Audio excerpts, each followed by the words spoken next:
Connaissez-vous un menteur de bonne foi?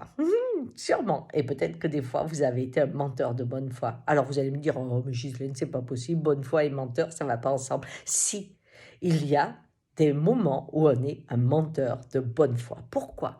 Dans le monde de l'Indien, on sait, hein, que chaque être que je rencontre ouvre une porte en moi, une part de moi différente. C'est pour ça que cette connexion vibratoire me permet d'être, par exemple, amoureux de telle ou telle personne, d'un homme ou d'une femme, et aussi être amoureux d'un autre, parce que c'est deux personnes différentes. Vous me dites, là, t'exagères. Pas tellement. Regardez, vous pouvez avoir un homme ou une femme qui, dans les affaires, sont redoutables. Et quand ils vous parlent du monde des affaires, c'est vraiment terrifiant. Et pourtant, quand ils rentrent à la maison, ils vont avoir, à côté de leur femme ou avec leurs enfants, un dialogue humaniste. Et ils y croient.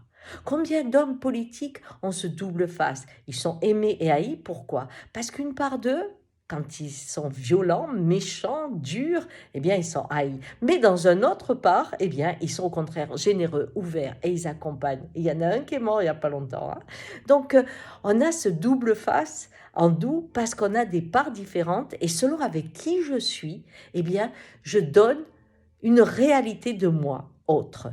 Mais il y a pire aussi, il y a une autre facette du mensonge de bonne foi. C'est celui quand vous avez vécu un événement et que vous auriez aimé faire ça et vous l'avez pas fait.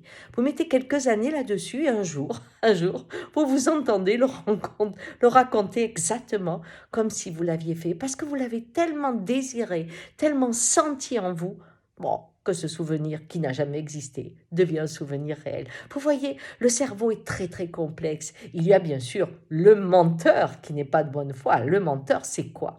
C'est celui quand il vous parle, tous les propos sont cohérents. Sa façon de se tenir aussi. Et pourtant, vous dites, je ne sais pas pourquoi je ne le crois pas. Là, vous n'êtes pas connecté vibratoirement. Vous êtes avec quelqu'un qui est dans une part de lui essentielle, qui est celle de sa tête. Celui qui dirige tout, qui regarde tout, qui transforme tout. Bon, alors celui-là, croyez-moi, il n'est jamais de bonne foi. Allez, vendredi, je vais avoir le plaisir de vous inviter à ma conférence vendredi soir, les rencontres apaisantes, où nous allons parler du mensonge dans tous les sens, celui que vous faites, celui que vous recevez, et comment le vivre, hein, un petit peu mieux. D'accord? Allez, à vendredi soir. Ciao!